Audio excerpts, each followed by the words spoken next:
Season 1 of The Making of You with Deante Young is presented by Right. I know you got married last year. Yeah. Probably. How did you know that? How has that changed your life, or has it changed your life? It's absolutely changed my life. You've made me such a better person. You was willing to understand where I was coming from. You might not have understood the anxiety or the anger issues or any of that, but you was willing to be patient and kind and try to understand. Because a lot of times when things was going on, you would say, well, I don't know what that means, but please explain it to me. Where I've never had anybody ever do that, ever. In any past relationships or anything, I've never had anybody say, well, I don't understand anything about anxiety, but tell me what I can do to help, or make me understand what you're feeling.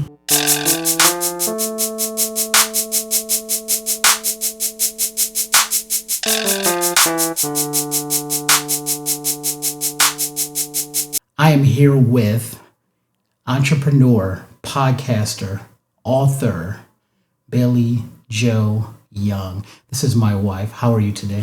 I'm wonderful. How are you? Oh, I am as blessed as they come, especially being in the great city of Orlando. Absolutely. Yeah. It's beautiful here. Yeah, it truly is. I want to start off by letting the people know that everyone has accomplished something, but this is not about accomplishments. This is about what you had to become to do what you've done. It's all about formation. And with this being the making of you, we want to talk about how you were formed. So what were your earliest memories of life?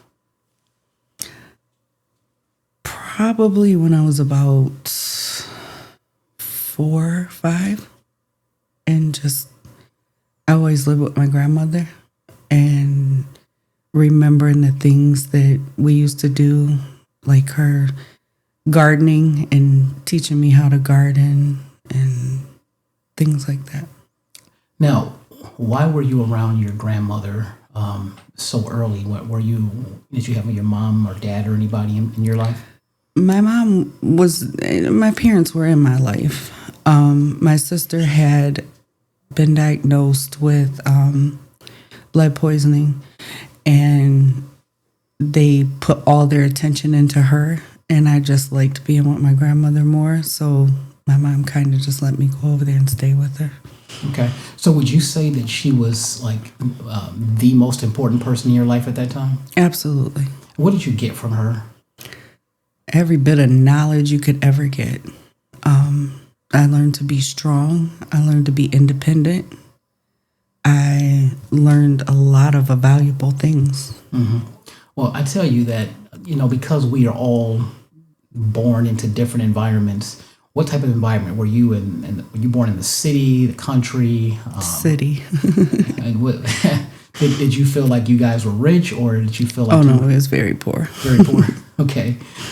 So out of all the things that I can think of in my life, I think that my grandmother always gave me a lot of quotes and things that I can remember going forward, and sometimes it still guides my decisions. Do you have anything like that your grandmother told you as far as quotes or anything? She just mainly would always teach independence and to be a strong woman. Mm-hmm. It was crazy because she was like 5 foot tall at the most, maybe 100 pounds soaking wet. But she was like the strongest woman there was. Wow. Mentally, physically, everything. Yeah. I just think that all of us, that we have influences that we are able to use in the service of other people. So it's important to get those, formative years and understand why we turned out the way we turned out. Absolutely. Who else would you say was a major impact in your early years? I think what I called my dad, he played a major part in my life, and that was because he wasn't my biological dad, and my mom actually married him when she was 8 months pregnant with me. I didn't know till I was like 10 or 11 that he wasn't actually my dad. But even when him and my mom got a divorce, he didn't fight child support. He paid child support. He always his biological kids would always say he treated me better. I actually was named after him. Oh, wow. And I used to always say that I was going to change my name when I got older. And then he was tragically killed when I was 14. And it didn't change anything. He was still my dad. Even though I went on to meet my biological dad, I wanted nothing to do with him. That was my dad, even though he was gone. And even my biological dad would say, well, he's gone, so now you can call me dad. And it was like, absolutely not. That was my dad. He's always going to be my dad. You're nothing to me, you know? But he always inspired me to work hard. You know, I watched how he did so much. He worked on cars. He drove a steel truck. I mean, he was so many different things, but he never stopped. And I think that inspired me a lot, too. And my mom did, too. My mom was a hard worker. She, even though things I didn't agree that she did when I was growing up,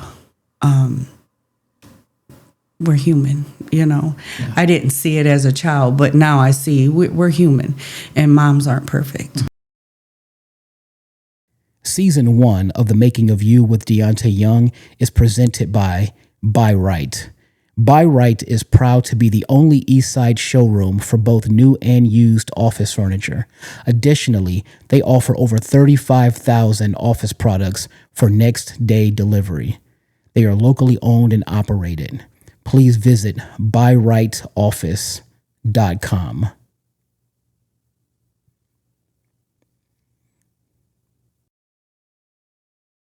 So you had your grandmother who made you strong, made you tough, and your stepfather, or in all effect, your actual father. Yes.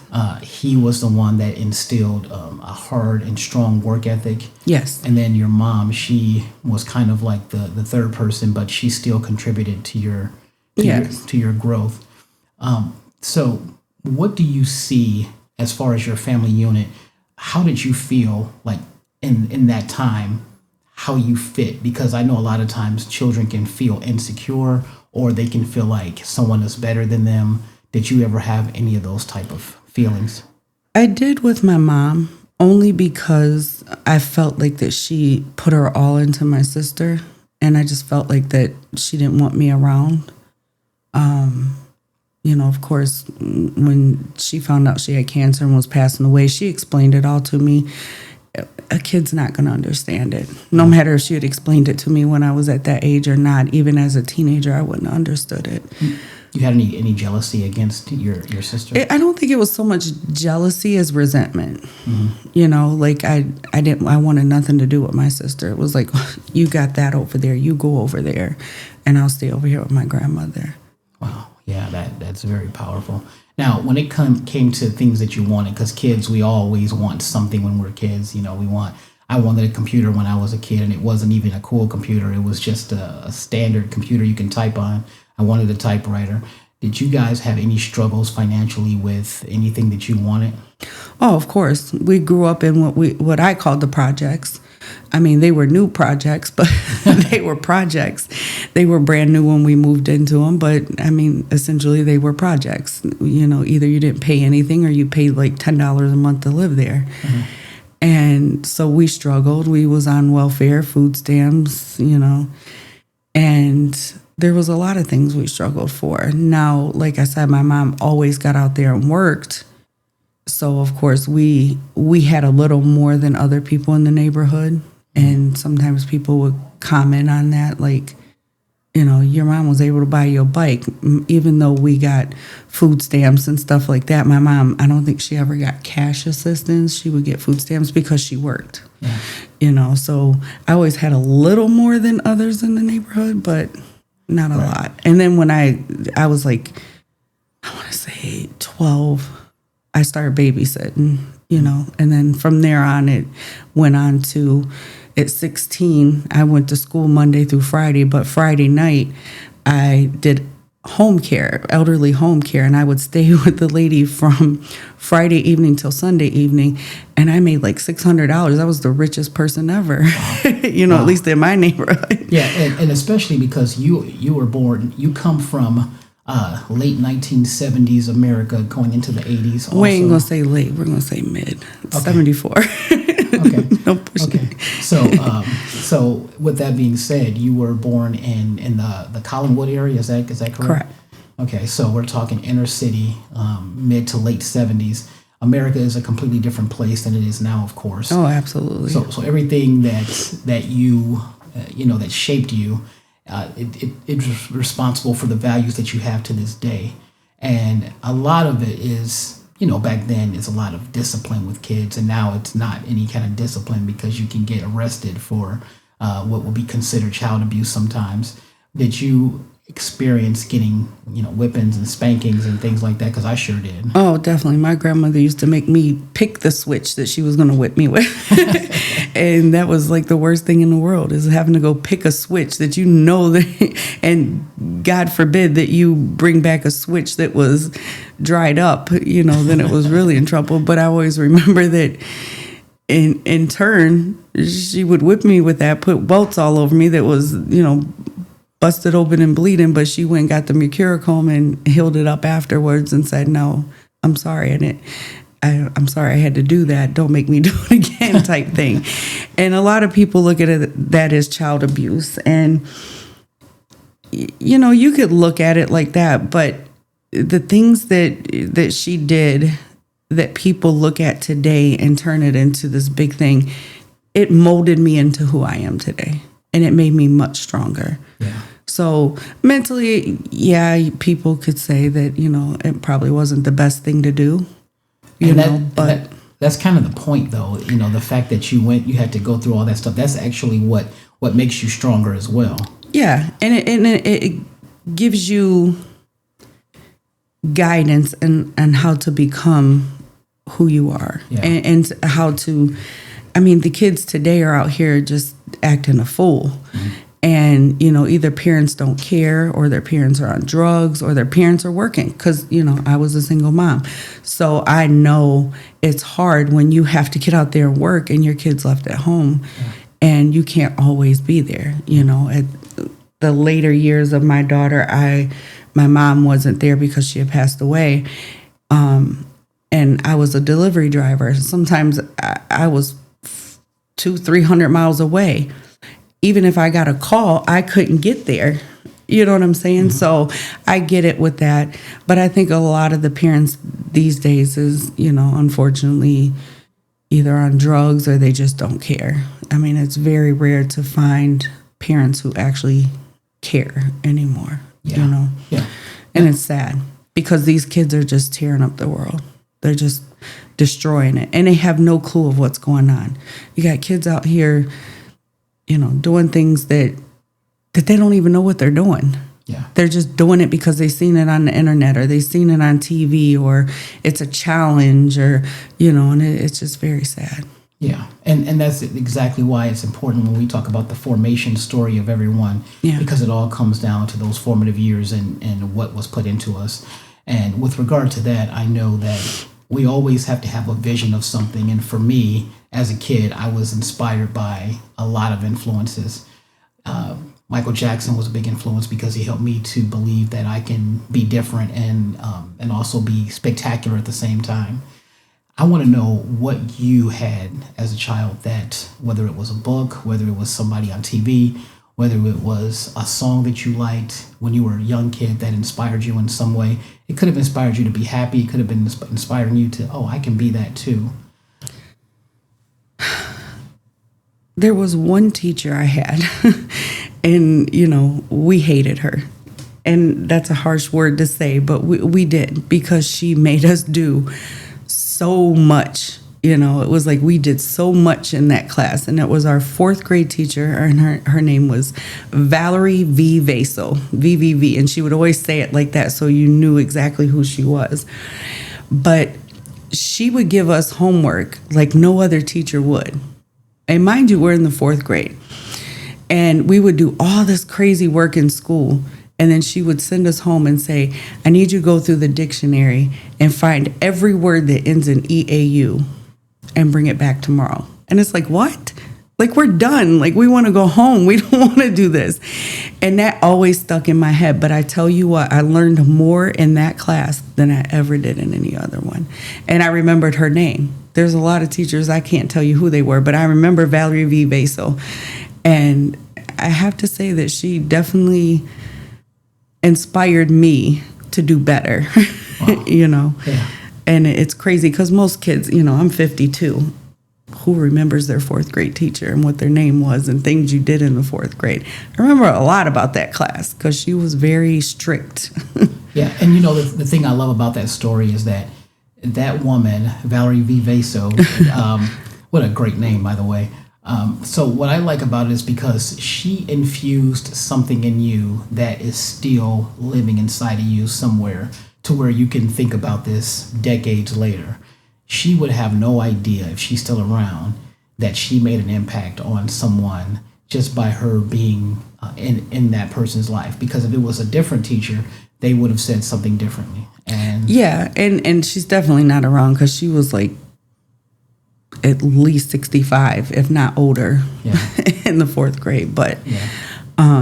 She definitely made an impact. Yeah, and that's so important when you talk about, just let people know what you do for other people because it's inspiring, and you never know the vision you can inspire in somebody. Now, over the course of time, when you were growing up, especially in that neighborhood, what were the type of things and struggles that you had to deal with? Because every child that turns into a teenager has to deal with some type of pitfalls, whether they are rich, whether they're poor, whether they are confident, or whether they're insecure. A lot of things happened over there. A lot of memories. I mean, I lived there from in the place I call the projects. That was where my biggest childhood lengthy stay was. We always stayed in that area from the time I was born until I had my child and moved out of the area. But in that particular area, we moved there when I had just turned 9, and then we didn't leave till I was 16. So that was my biggest memories of anywhere we lived. And yeah, a lot of things happened. Sexual assault, abuse, just crazy things. But a lot of good memories as well. I still have relationships with a lot of people that I grew up with over there. We're like brother and sister. We might not always see each other and not talk all the time, but when we do see each other, it's like, that's my family. That's not friends. That's my family because we spent every single day together. So, you talk about, abuse and all the things that you endured. How did that shape you, and what is it? What kind of work is it doing inside of you all these years later? It bothered me for many years. For many years, I was hateful. I was evil. I didn't like anything, anyone. I was angry at the world. I was angry at myself. I found everybody I could to blame, and it bothered me enough to where it took me really until I met you to really start changing and being a different person and realizing that I had trauma that went beyond, Yeah. When you're dealing with that kind of trauma, do you ever think, because I believe that the worst things has positive upside for us if we let it influence us in a positive way. Do you think that any of those things that happened that was treacherous and tragic, do you think that they have made your life better in some way many years later because of how you were able to reevaluate things? It does. It makes me try to teach and pay attention more to my grandkids. Now, I didn't so much with my daughter, but with them, it's like I want them to be more aware of their surroundings and pay attention to those things and be able to protect themselves better. I always felt that I was a strong person, I could protect myself, but that's not always true, you know. A lot of times when people feel that way, because I know you said you acted out a lot of that is a cry for help. That the tougher the person seems on the exterior, the more it's really about, this is, I just want to be heard. It's a cry for help. And to some degree, there is a certain level of insecurity and limiting beliefs, self-doubt. Definitely. And the anger, past relationships, it made me, the man only had to say one little thing and it just triggered me. I hadn't quite found that person till I met you that understood my anger and my pain. You know, everybody else, and I get it because, you know, they didn't know how to understand. All they seen was this person who just had this chip on their shoulder, who was just evil all the time and, you know, had no patience, and, you know, any little thing was said, I was ready to defend myself and, you know, scream and holler, and I just was never happy. And it's a sad life to live, you know. And I'm glad that I didn't have to go and pay thousands of dollars to get help, or, you know, go to classes and all this stuff to try to get help or take medication. That's one thing I'm like so dead set against, is taking any type of medication. And I don't fault anybody for it. Or, you know, say that they shouldn't. That's totally up to them. It's just how it made me feel. Yeah. And I'm glad I didn't have to get to that. I'm sad that it took me this many years to get to where I'm at, but I'm glad I'm there. Yeah, I mean, it's powerful. They always say, well, at least I say that's not what you go through, is what you grow through. Yes. And I think that it's amazing how when you think of something negative, we just think it's negative, but the reality is that it always makes you better, whether you know it or not. Yeah. You know, because I always use the example of 9/11. That was such a tragic situation, but the great thing about it is that it helped us to be more aware of safety protocols, and it strengthened security when it came to airports and things like that. So you don't want it to happen, but then it ends up being valuable. And I say that a lot. A lot of people look at me crazy, or they try to tell me, oh, you don't know what you're talking about. But I say everything in life happens for a reason. Yeah. And, you know, all the bad relationships I had in the past, or, you know, that you had, it molded us to be the people that we were when we were meant to meet. Yeah. You know, and we worked for each other. It was God's way of saying, let me get them through all these things and teach them how to treat that one person that they belong together with. And that's how I feel. And it's the same way with life. You know, things happen for a reason. It's to teach us or whatever, you know. People come into your lives, they're not there forever. You know, there's a reason they're not. They were there for, you know, for a lesson or a blessing, you know. And a lot of people need to start taking that as that, you know, and stop being so hurt. I'm one of those people. I was hurt by any little thing that happened in life, you know, and it would make me even more angry. And once I started realizing that that person wasn't meant to stay in my life, that person wasn't meant, they were here for that lesson, and they're gone, you know. Yeah, and you know, that's a good segue to what I was going to say, is that all of us, we have people that come in our lives, whether it's for, you know, 15 minutes or whether it's for decades, and they make an impact. They change our direction. This is something that's all a part of our own formation, right? Whether it's a spouse, whether it's a sibling, whether it's a mentor, a boss, a best friend. Who are people that are not related to you that changed your direction? It could be a boss. They made a major difference. If you said, these are the 6 people in my life's history that are not related to me that changed my direction in some positive way. That's a hard one. I would definitely have to say the teacher in the 4th grade. You, 100%. I mean, you've changed me to be so much better than I ever was. And each day you keep helping me to be better. And I think a lot of people that knew me in the past would say that you changed me a lot. And I know you're family, but it's still,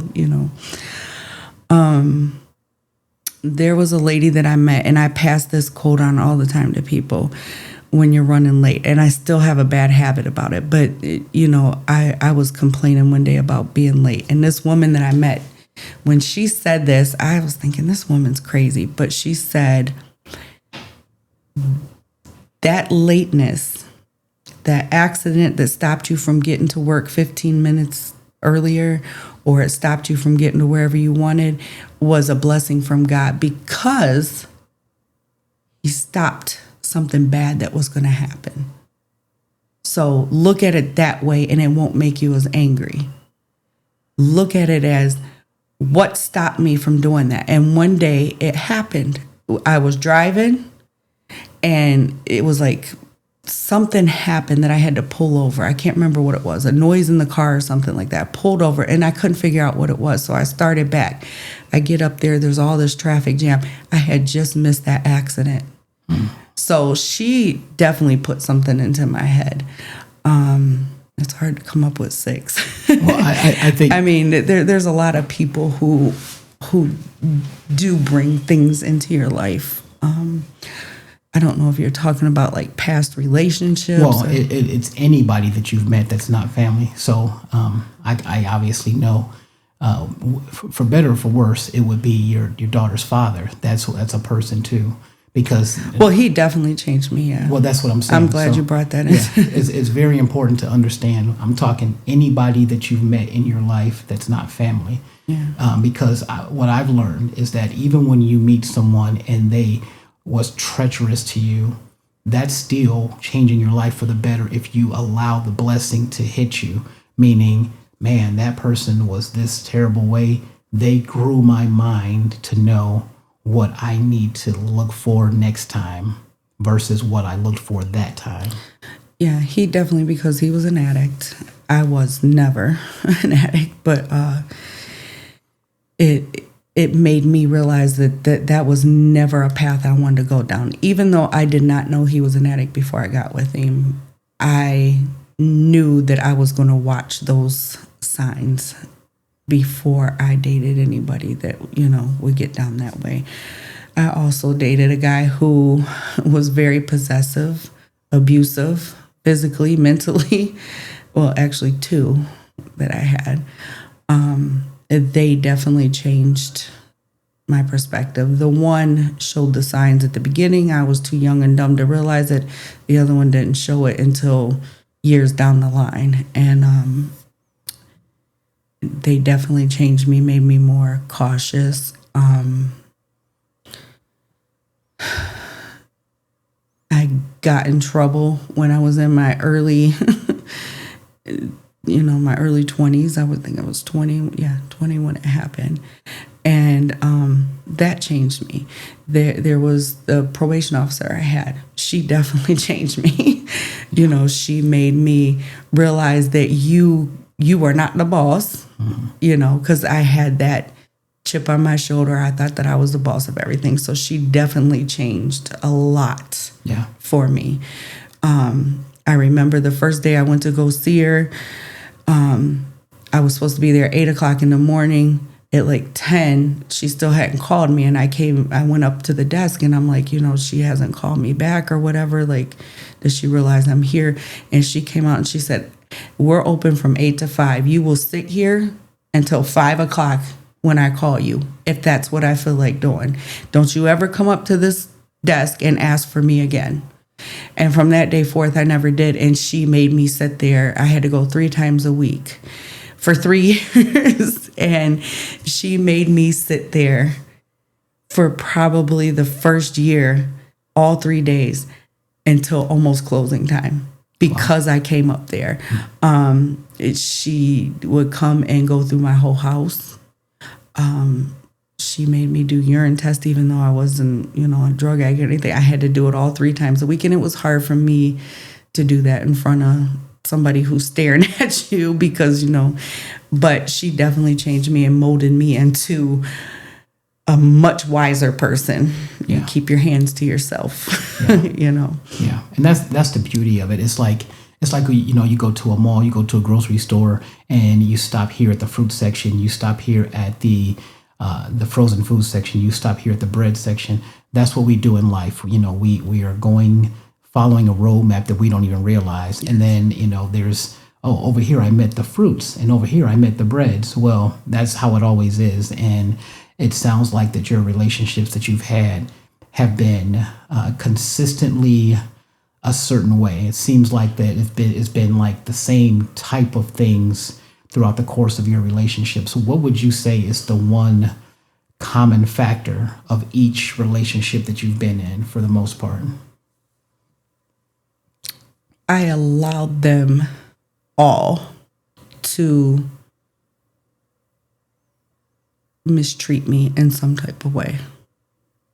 Every single one of them. Whether it was, physical or verbally, I allowed it. Even though as I got older and, as the years went on, I was always a fighting back type thing. Like, whether I argued back with you or, whatever the case, I still allowed it because I stayed with them, and if you go back and look at it now, I'd be like, I would never do that again. Why do you think you did it to begin with? Low self-esteem, being comfortable. Like, I don't want to go and meet somebody else. I'd rather just deal with this than to have to go through the whole process of meeting anybody else. And I think being afraid to be alone, I think that's the biggest thing. And that's the worst thing anybody can do, is having that fear of being alone, because you can be perfectly fine by yourself. Yeah. But having that fear of being alone. Yeah. I think it was the biggest part. It wasn't even so much the insecurity or anything like that. It was that fear, I'm alone. And especially as, my daughter became an adult and stuff, and, she wasn't around as much and everything. It was like, I don't want to be alone. I have really bad anxiety, and that made it even worse, because it's like, what if something happens? With anxiety, people think the worst of everything. Yeah. And I think that made the fear of being alone worse. Wow. It wasn't the typical things that some people don't want to be alone for. But yeah, it could be very bad. That's really powerful. If I were to say to you, the people that know you best, what would they say about your personality? Like, what would they say? Well, this is what her personality is like. She's thoughtful, or she's giving, or she's negative, or she's rude.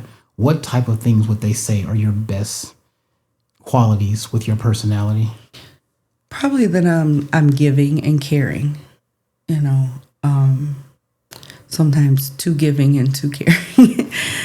Sometimes that can be a bad thing, because people will take advantage of you. I do that a lot. Mm-hmm. I tend to, I will go buy everybody else something, but I won't buy myself nothing. And it's hard to change that. Where do you think you got that from? Probably my grandmother. She was kind of the same way. She was always doing for others and, never doing for herself. Yeah. But I could have $10,000 and I will spend $9,999 on everybody else, but that dollar, I won't even spend the dollar on myself. I'll let it sit in the bank. It's just I'm always been that type of person, Yeah, that's interesting. What I would say about your personality, because it goes beyond just like those types of things. I would say also that you're committed and you're tough, and all of those things, they kind of mix together with everything that you do. Like you can say, if this person is put in this situation, how do you think they're going to respond? Well, you can answer it by knowing their personality type. So like if I said, hey, if I put you in a room full of people and you had to talk, I know what that's going to be because I know your personality. So when it comes to, for example, doing the different jobs that you've done, you're committed to that, and that's a part of your personality. So I know that you're going to be above and beyond most people. Oh yeah, I've always been that way. With being committed to things, sometimes too committed, because jobs will definitely take advantage of you. They will wear you down and not care because you're just a number, and when your number's up, they don't care. But a lot of it had to do with having a criminal record and having a hard time finding a job. Yeah. And I would always feel like I owed them for giving me a job. Mm-hmm. And I would go above and beyond. I'm not so much like that now. Yeah. I'm still committed, but I mean, we're talking 30 years ago. Yeah. But at the beginning, it was very hard to get a job. And when I got it, whatever that company asked me to do, I was doing it and going even above and beyond that. Yeah. And that sucks to feel that you have to do that. This week's episode of The Making of You is presented by A Mother's Hopeless Prayer. A young mother received devastating news on March 17, 1994. The baby she carried for 8 months had a 1% chance of survival. This book describes a gut-wrenching race against time, Mother Nature, and modern medicine by a parent determined to see her child survive. A Mother's Hopeless Prayer illustrates the power of relentless faith that will leave you filled with hope. So I know that we were talking about the people that come into your life and they change your direction. And I know you said that you had a lot of problems with understanding that. It's important to really, really, really think about all the people that you met in your life that were not related. And I will help you with this. It's a good thing I know you, because if I didn't know you, I'd be like missing out on some key things if you don't know it. But I would have to say, and this will probably open your mind up to more, I'm talking about people that truly changed your life, your thinking, your direction. I would have to say a guy named John Federico. Oh, definitely. Yeah, so we gotta think about things like that, and you'll probably come up with other ones. But it's not just, I met this guy. No, it's, did he make or did she make an impact that you probably won't ever forget? Whether it was advice, whether it was the experience, or anything. And so, tell us a little bit about John Federico, how you met him, and what he did to change your life. He was a person who needed caregiver assistance, and I became his caregiver. We did not get along at all at first. He was very racist. So he was a white guy? Yeah. Or a black guy? I guess anybody can be racist. He was a white guy. But he soon changed his ways. And I'm not sure if dementia had a lot to do with it, or if, his comments when I first started working there were very harsh. And I just set him one day and locked the wheelchair and told him when he changed how he talked and stopped being racist, that I would come back and I would help him with everything he needed. And I just went in the other room, and he sat there for about an hour, and he yelled my name, and I came back in, and he said, I'm ready to change. And so how did he change your life, though?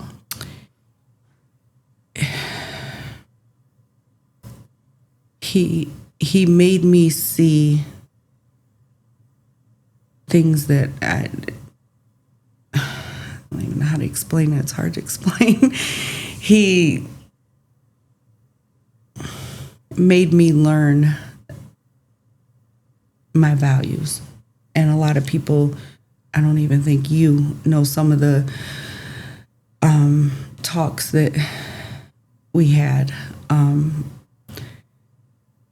I think he's seen a lot of insecurity in me, but he would always pep me up and make me feel better about myself. You said he helped you to see your values. Yeah. What values?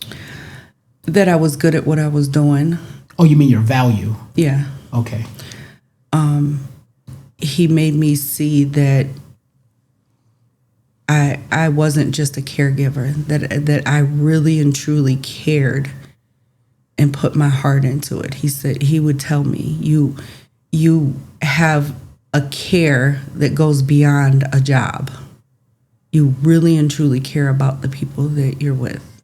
And I never seen it that way, Not that I seen when I would go to these jobs that I would feel that they was just a paycheck. I never really felt that way. And maybe at first you would feel that way, like it's another job, But with him, he said you put you're compassionate with it. You really show that you care. And, we had long talks about, death and, when his time came and, how he appreciated that somebody took the time to listen to him, because he had a great family that, especially his son Greg, that really took care of him. But none of them really listened, and I think a lot of it is because families don't want to hear you talk about the end.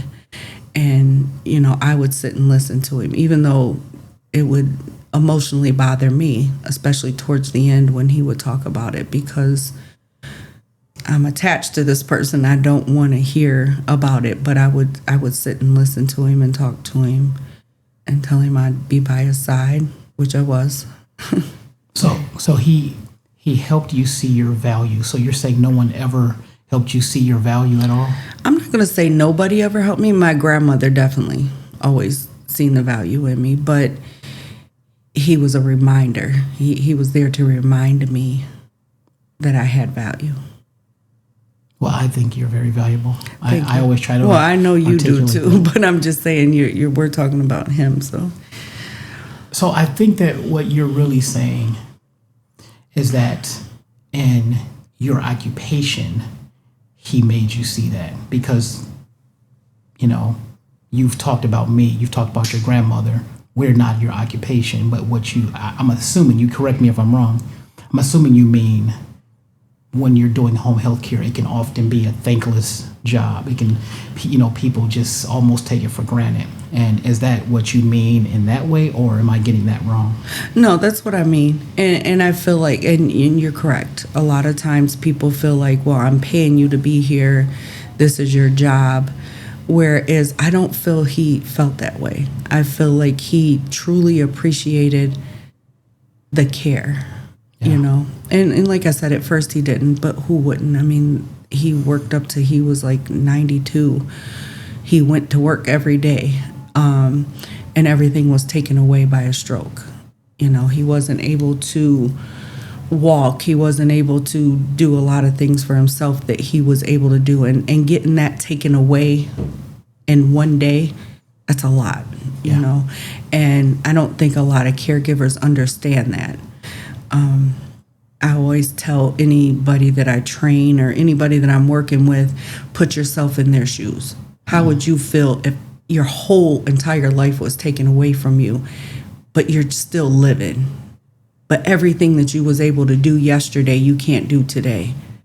You're going to be angry. You're going to be sad. You're going to be, who wants somebody cleaning them and feeding them and having to lift on them? Nobody wants that, Yeah. You want that independence, and that was completely wiped out. And I feel like, and I'm not putting anybody else down that took care of him or any other caregiver, but I felt like I understood that more. I made myself understand that. And I do that with every patient that I get. Yeah. Like I understand why you're angry. I can't get mad at you that you're angry. I, can't get mad at you because you're screaming and hollering at me or pinching me or punching me or whatever, because I understand. I truly understand. I couldn't imagine having everything taken away from me. Yeah. And I think that's why me and him bonded so well, because he knew I understood where he was coming from. Yeah, that's a powerful thing. And for context, I think everyone should know that John was also a Marine. He was. And so he was in the service, and he died at 95 just last year. And it was, he actually made an impact on me as well. But those are the things I talk about when you say you don't even realize, the people that you meet and how impactful. That's why it's important for me to let people know. There are people on your path, and like you didn't really understand, and it's just oh, now I realize, and that's what I want to get across to everybody. Now, we all, as human beings, have battles that we deal with, whether it's similar to the 7 deadly sins, whether it's envy or jealousy or things like that. Then there's also things like alcoholism and being a drug addict, being addicted to sex, being addicted to child abuse or anything, right? What are some of the battles that you've had to deal with within yourself? Were you ever a drug addict, an alcoholic? Did you, envy people? Were you a negative person? Were you jealous? Any of these types of things. What battles? What medical emergencies, things like that. What you deal with, and how did you come out of it? Because that all strengthens who we are. Well, definitely anxiety has always been my worst. I've dealt with that since I was a little child. I've always had it. And that was and I still have it. It's nothing that I've overcame or anything like that. I chose not to take the medication. I chose not to go and sit in front of a psychiatrist. I just felt like if they didn't have it, they don't understand how I'm feeling. It's hard for people who don't have it to understand how that person truly feels. And I mean, I have it so bad that sometimes I make myself feel like I'm having a heart attack, or I feel like the whole world around me is ending.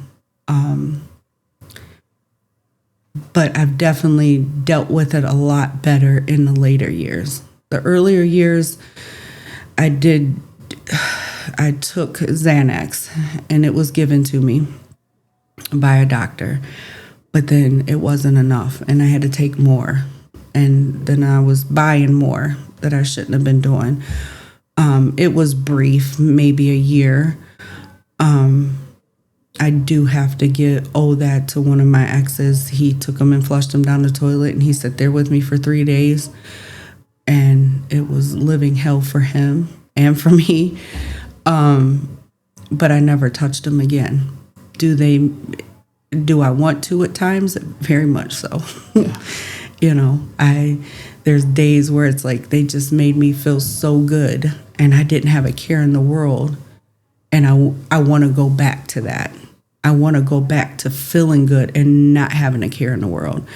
But I also know what the damage can be done if I go back to that. So like I said, I don't never call it an addict, because it was a brief, like I said, it was 1 year. I never looked back. That was 14, 15 years ago. And I've never looked back at it again. Like I've never even took a half of one, Do you have any idea where this pervasive anxiety came from? I'm not sure. I know my mom dealt with a lot. I don't know if it was hereditary. She was always a very depressed person. She had a complete nervous breakdown and was hospitalized. And sometimes I just think it's a lot of childhood trauma. You see in hear a lot of things that children shouldn't have seen and heard, you know. So you kind of attribute that to your early years and Yeah. and how that kind of affected you. Yeah. That's interesting. What other battles have you faced? It could be medical, it can be psychological, it can be anything. Loving myself. I feel like that's a very bad psychological problem with a lot of people. I never, and I still battle that today too, you know. Loving yourself is a very bad mental disorder, you know. If you can't love yourself, you can't truly love anybody else. Yeah. And I love my grandkids unconditionally. I love my husband unconditionally, but you have to start loving yourself in order to show them what true love is. Yeah, I think the problem is that society puts that into us, because if you really think about any little kid that you've ever seen, a little baby, they have no cares in the world. A baby that's 9 months old will walk into a room completely naked in a room full of people and not feel anything. They will scream in a library where you're supposed to be quiet. They will scream at a Taylor Swift concert when you're supposed to be quiet when she walks out, and they won't care. They don't care what kind of clothes they wear. They just want food and things like that. What changes is when society steps in, when you're in elementary school, more than likely, and sometimes a little bit before that. And then people start saying, you don't have the right shoes. Your nose is too big. I don't like your parents. I don't like the color you are. And that's when those things come in. I have to agree 100%. I think the people around us and family can be the worst. Yeah. You know, they can make you feel as down as you ever will. Why are you not like your sister? Why are you not like your brother? Yeah. And I think that too, a lot my mom put on me, because my mom was always thin. My sister was always thin. And it was, oh, well, if you lose 40 pounds, I'll buy you a new wardrobe. Why can't you just let me keep what I have on me, you know? In society, you know, it's, you're not good enough. You're never good enough. And that falls into, you have to start learning to love yourself. And I try to put that in my grandkids every day. Love yourself. Nobody else matters. Just love yourself. You know, if that person over there don't like you because of this, that, and the other, who cares? Just love yourself.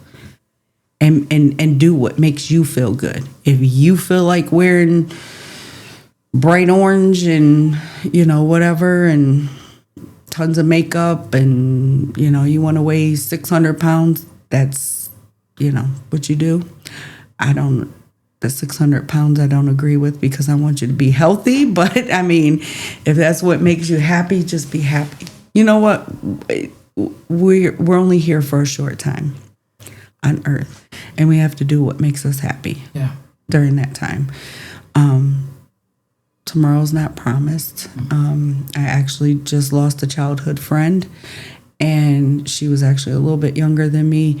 And I can guarantee you that she wished she'd done more in life and seen more. And as I get older, I see that a lot more. Yeah. Like I just want to go out here and do anything and everything I can and be happy. Yeah. Yeah, there's a lot of battles that we face.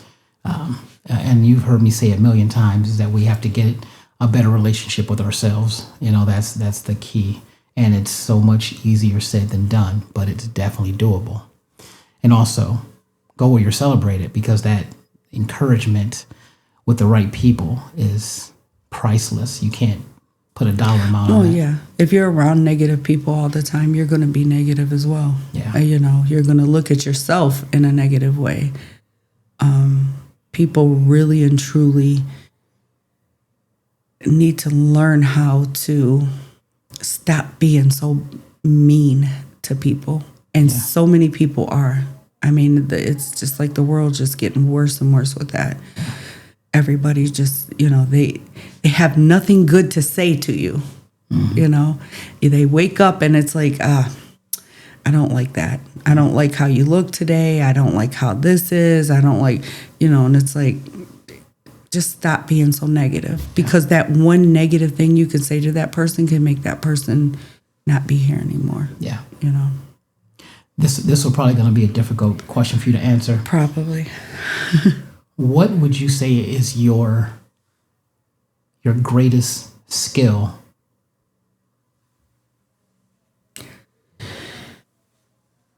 I'm probably going to say I love hard. That's a skill? It's a skill. Okay. In my opinion.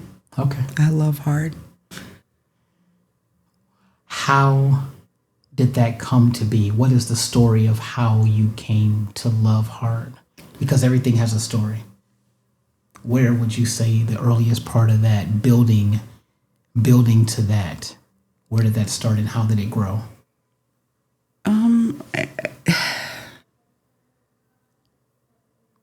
I think it really started when my grandkids came.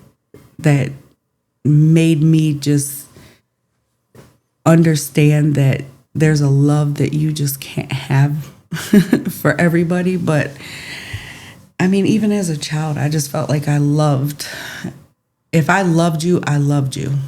And there was nothing that you could really do to make me not love you, even if it was something very mean. And that's sad to think that, you would still love somebody.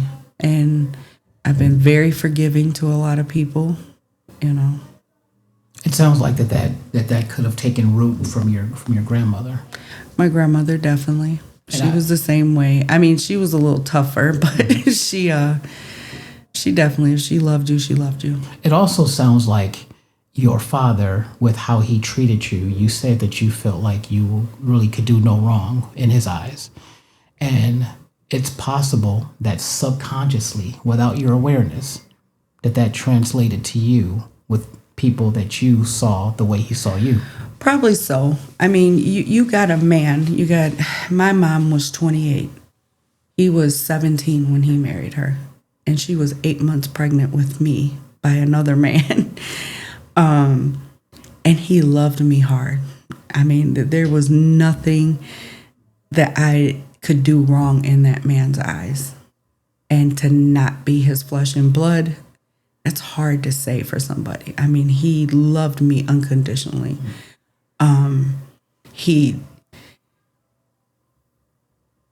So I would say, yeah, that he definitely put a lot of that in me, because I still to this day, I wonder, how could somebody love somebody like he loved me that's not even his?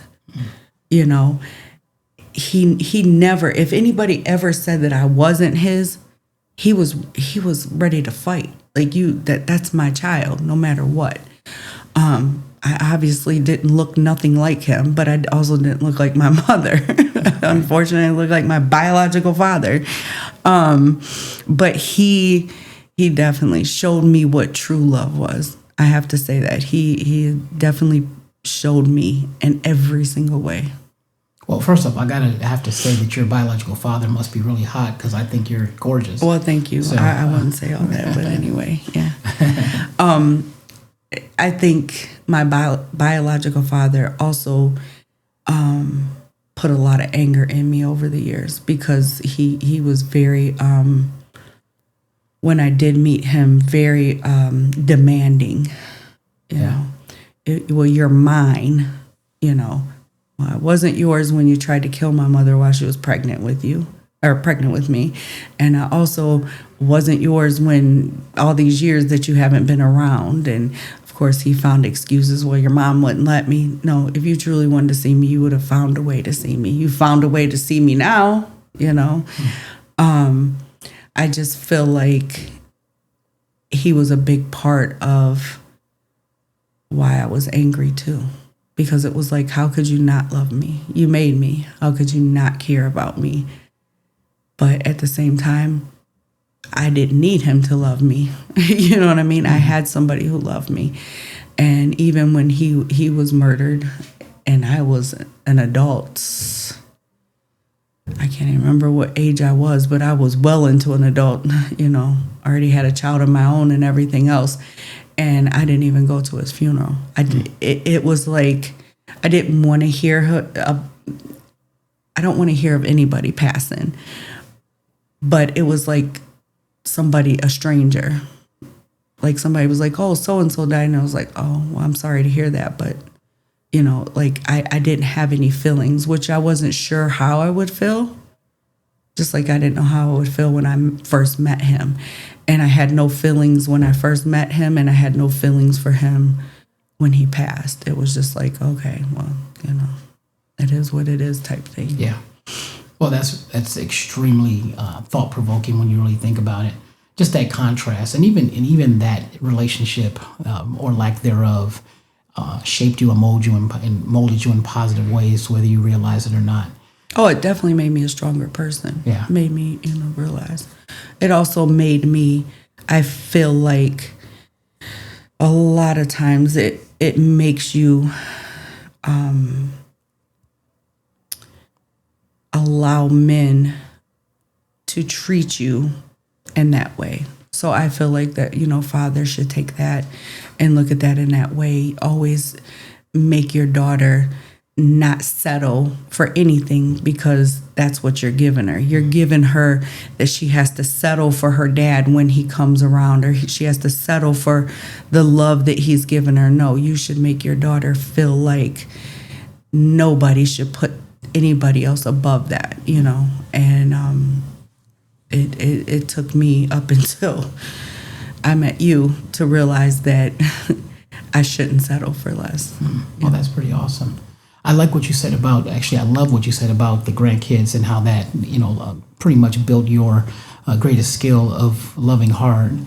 And specifically about how that led to a lot of important things. If it were not for them, you would not have become an author. And, oh, yes. So you do have a book that's called A Mother's Hopeless Prayer, and it's about a period in time between 1993 and 1994 when you had the situation with your daughter. Yes. And you really wrote that not for anyone other than, really for them to understand truly where they came from and things of that nature. Yes. That's great. So talk a little bit about that motivation for the book. Well, they would always come to me and ask how come their mom had scars on them, or, why, like things that happened that were mentioned. No, I don't think anybody ever sat and told them the whole story. And I started thinking one day, because you would always tell me, you should write a book and this. And I'm like, well, what would I write a book about? And I thought about that period, and I'm like, there's nobody alive today that can tell them that story. Yeah. That was there. Their mom couldn't tell it because she was just born. I was the only living person alive that could tell them every single thing that happened that day. Yeah. I knew everything. I still have paperwork from what her diagnosis was and, what they did to her and all this stuff. And I'm like, I can go back and relive it. It was the hardest thing I ever had to do. Yeah. I had to go back in time and relive a very traumatic time in my life. Very traumatic. But that's what's so great about it, is that when I talk about preserving stories, absolutely, it's so important, because you just don't even know what it can impact in other people, or what vision can it give, or even just for people to understand their identity. And when they see how tough you were, and also how tough their mother was in trying to survive, that's a net positive. There is no other way to look at it. No one can just say, oh, who cares about this story? No, all stories matter. Well, nobody would have been able to tell that story. Yeah. And that's the thing. And God forbid I would have passed before I wrote the book. Yeah. Nobody could have told them that story. They wouldn't have known the history of why their mother had scars on her, or what happened to her. Even as so much as they wouldn't have known their past medical history. Mm. How could they, when you go to the doctors and they ask, well, hey, what things has happened in life? They wouldn't have been able to tell anybody that, hey, my mom was born with this. And unfortunately, it's a thing that, yeah, could happen.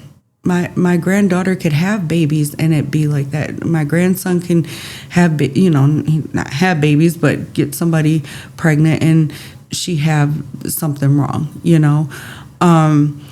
So yeah, it was definitely something that needed to be done and be told. And if you tell a 6 and 8-year-old, they're not going to remember. Yeah. But if I have a book with it written down exactly, with pictures and, like I said, I kept the paperwork. We put the paperwork in the book and everything. They don't need to ask anybody and get secondhand information from people who had no clue of what was going on there that day. There was people still alive that was there, but they weren't there. Yeah. Me and my mom were the only ones that were in the room when everything happened, everything that detail for detail we could say, and my mom's not here anymore. So writing the book and coming up with, the title was probably the hardest things I had to do because I had to relive every single thing. But at the same time, it made me feel good at the end because I know that my grandkids one day will be able to get the full truth. And that's the thing with families and history and stuff. We don't know if it's coming from secondhand information or if it's coming from the actual family. You have to have that family who was there, who witnessed it, who lived it, to be able to tell the story, to get the truth of every single thing that went on. Yeah. Yeah, all these things are the making of you. Yeah. Every last one of it. And that's what I like to stress to everybody. I will shout that from the rooftops, forever, going forward as long as I'm around. I do want to ask you, though, what do you want your enduring legacy to be? Like when people talk about you and, God forbid you're not around, what do you want them to say about you that would be your enduring legacy? The only people that I care about that says that is going to be you and my grandkids.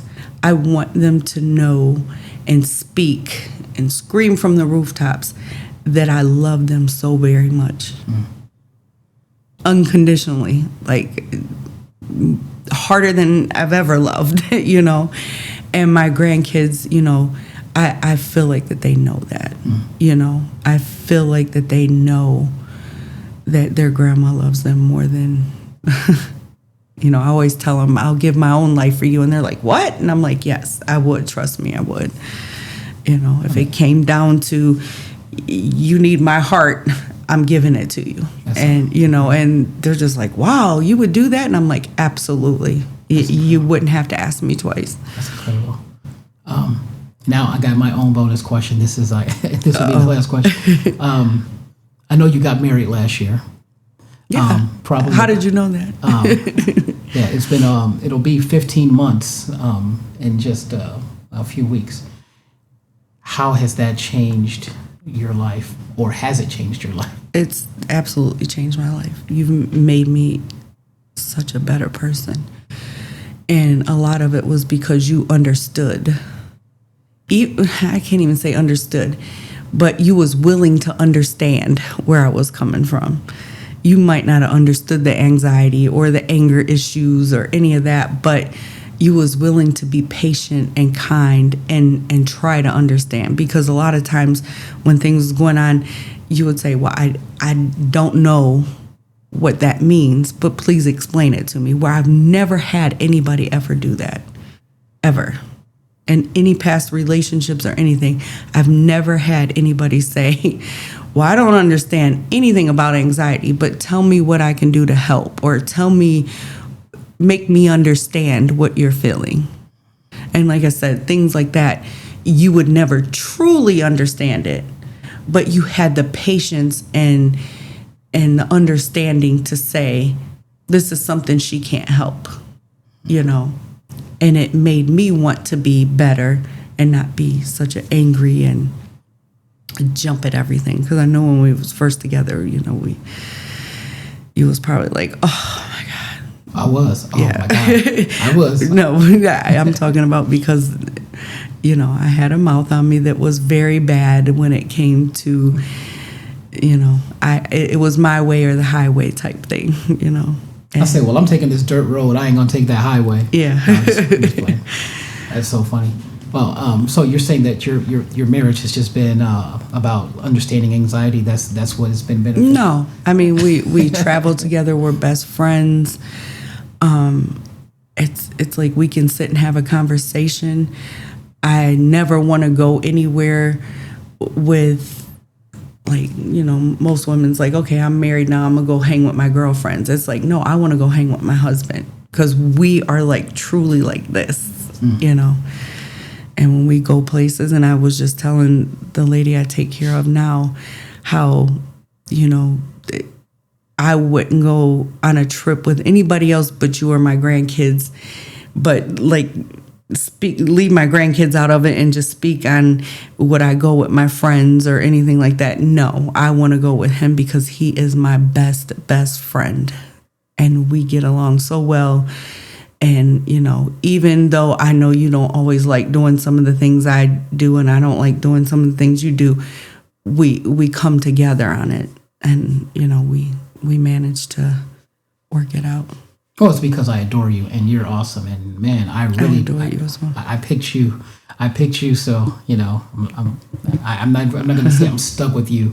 I am. You're stuck with me. There's no turning around now. But saying stuck is like a negative connotation. I know. So I'm just playing. I am molded to you by choice. Yeah. This is the making of you. As in you. And people don't understand. Just like with me, I didn't tell my whole story and my whole life. Not yet. Not yet.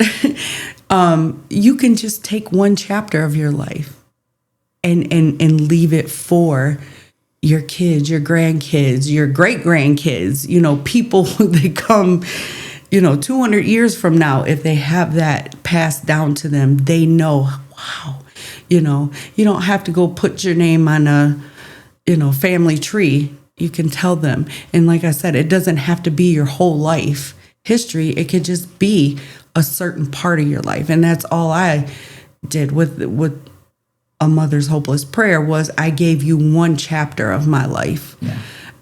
And this is something that my grandkids, like I said, it would help with their medical. They never have to say, go ask Tom, Sherry, and Jill, what was my grandma's medical history, or what was, this. They have it right there in black and white. This is what it was. But it also gives them an understanding of why their mother has scars all over her, or why this happens. It also gives them a guide to appreciate those scars are, God's way of saying, this woman fought to be here. Those scars tell a story. They tell a story. And that's what's important. Yeah. And so, like I said, you don't have to write a whole 3,000 page book. You can just make one chapter of it. And it makes so much sense, to let somebody know. And it, you just tell what that story's about. That one particular story, and not the whole thing. Or you can do the whole thing, whatever you want. But go buy my book, A Mother's Hopeless Prayer. All the proceeds go to my grandkids too.